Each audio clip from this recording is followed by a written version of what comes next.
ৰাজ্যিক ভিত্তিত লখিমপুৰৰ বগীনদীত মুকলি পাঞ্জা প্ৰতিযোগিতা 2024 বগীনদীৰ গজাই মনাই ক্ষেত্ৰত আজি অনুষ্ঠিত হয় এই পাঞ্জাৰ মুকলি প্ৰতিযোগিতা।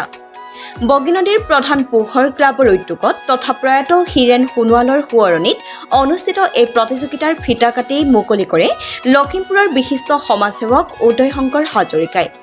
পিপলছ আৰ্ম ৰেছলিং এছ'চিয়েশ্যনৰ সহযোগত অনুষ্ঠিত মুকলি পাঞ্জা প্ৰতিযোগিতাত উপস্থিত থাকে এছিয়ান গেমছৰ চিলভাৰ মেডেলিষ্ট পাঞ্জা চেম্পিয়ন আবেদ আলী হাজৰিকা, আৰ্ম ৰেছলিং এছ'চিয়েশ্যনৰ লখিমপুৰ জিলা সমিতিৰ সাধাৰণ সম্পাদক কানন বৰগোহাঁই আৰু মিষ্টাৰ আছাম বিতুমণি শইকীয়া। প্ৰধান পোহৰ ক্লাবৰ সভাপতি মুনমুন সোণোৱাল, সম্পাদক অসীম সোণোৱাল, উপদেষ্টা অৰুণ বসুমতাৰী, অজিত হাজৰিকাৰ নেতৃত্বত অনুষ্ঠিত পাঞ্জা খেল প্ৰতিযোগিতাত অসমৰ বিভিন্ন জিলাৰ ৭৫গৰাকী পাঞ্জা খেলুৱৈ অংশগ্ৰহণ কৰে। লখিমপুৰৰ পৰা ভুৱন গোটমৰ ৰিপৰ্টাৰ লাইভ অসম।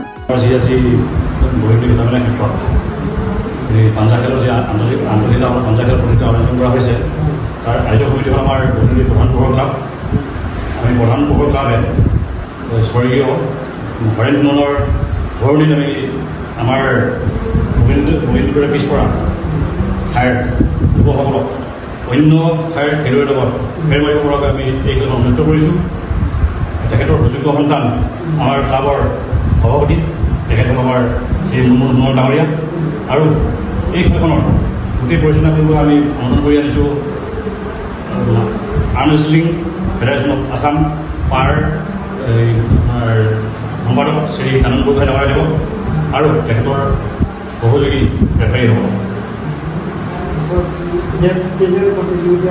আমাৰ বৰ্তমান যি লিষ্টেড হৈ গৈছে তাৰ ভিতৰত আছে আমাৰ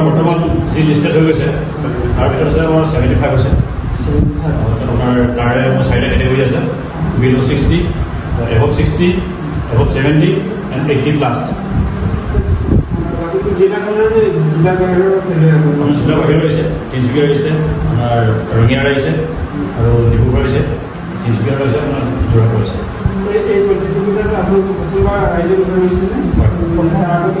আমি এবাৰ প্ৰথম লখিমপুৰ ডিষ্ট্ৰিক্টত 7 নম্বৰ বাৰ।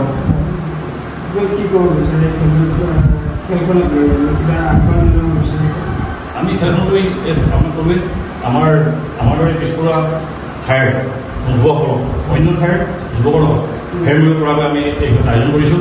যিহেতু অন্য ঠাইত আমি দেখিছোঁ এই আৰ্ম ৰেছলিং খেলটো বহুত পপুলাৰ।